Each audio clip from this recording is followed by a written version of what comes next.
All right, hey, so in this video, I'm going to be answering a question that a lot of coding beginners struggle with when it comes to thinking of how they are going to get a job as a software engineer. And that question is, how many projects do I need on my coding portfolio? All right, so my name is TJ and I'm a self-taught software engineer that helps beginners learn to code and prepare for the job search. So if you are a coding beginner, then this is the exact video that you need to kind of just understand what you have to do when it comes to having projects on your portfolio. All right, so the main thing is you only really need like 3 good projects on your coding portfolio. Now keep in mind, the projects on your coding portfolio are completely different from the projects that you build when it comes to you learning how to code and practicing, all right? Like those are completely different. Like projects that you do as part of tutorials and just kind of really learning how different technologies work, those are not the same as the projects that you're gonna have on your coding portfolio, all right?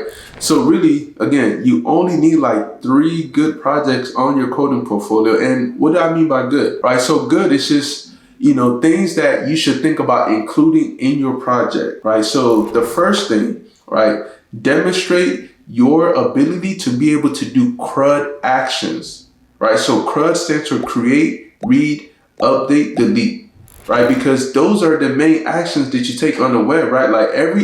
Let's take Facebook, right? When you go on Facebook, the first thing that you're doing is reading data, right? Like reading Facebook statuses. So if you now write your own status, that's you creating a status. And then if you now edit your status, that's you updating a status. And let's say that you're ashamed by your Facebook status and you delete it, right? That's you deleting it, right? Like, so that's CRUD is essentially how you interact with data on the internet. Like those are the actions that you typically perform when you're surfing the web. So you need to build an app that shows that you know how to do basic CRUD, right? Like CRUD is not something that you should be surprised by if they bring it up during the interview process. It is one of the most kind of basic functionalities that is expected to be seen on at least one project that you do. All right, so CRUD, right? Like have a project that demonstrates something about CRUD.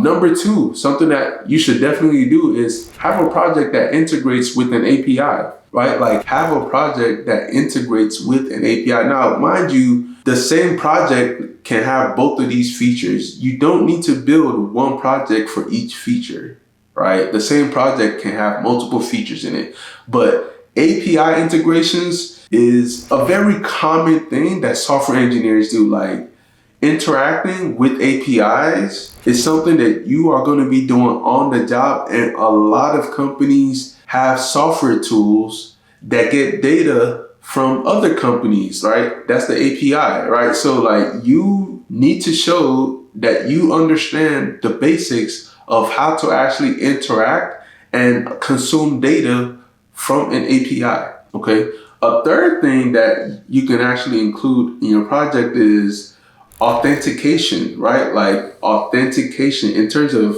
security, right? Like how do you authenticate that this person is who they are when it comes to, getting access to a resource? Now, when it comes to you doing API integrations, authentication is something that you're going to have to do as part of that, right? So, keep that in mind, unless it's like a free API where it just has endpoints that you don't have to authenticate with. I'm trying to think, one of the APIs that I know that you definitely have to do authentication with is the Facebook API, Twitter API, Spotify, YouTube even, And I know that the free APIs that you don't have to authenticate with is like JSON placeholder, right? But having a project that demonstrates your ability to do authentication, that's good. Because again, anytime that you are working with APIs, especially at a company, authentication is going to be part of that. The fourth thing that you can do to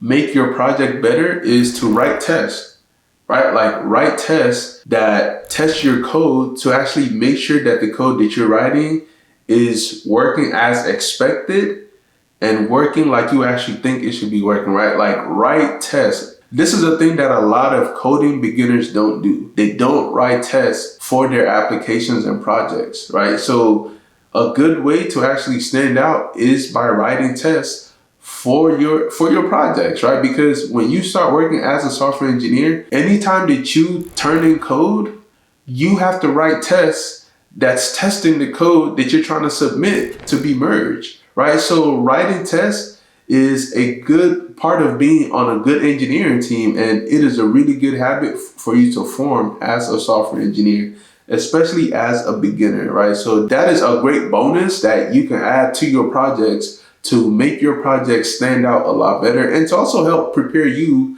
to hit the ground running when it comes to your first job as a software engineer.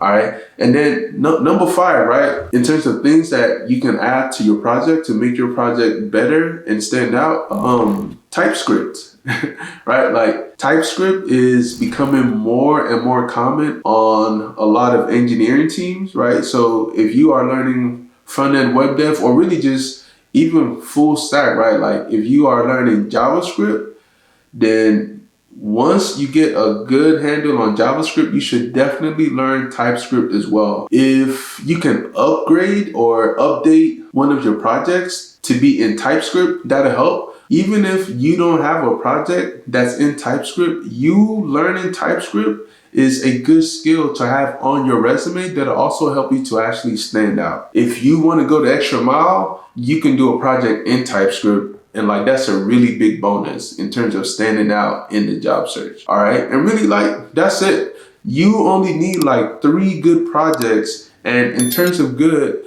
those are the 5 things that you can add to a project to make it stand out. And that's CRUD, API integrations, authentication, writing tests, and using TypeScript. All right. That's it. So hopefully that was helpful.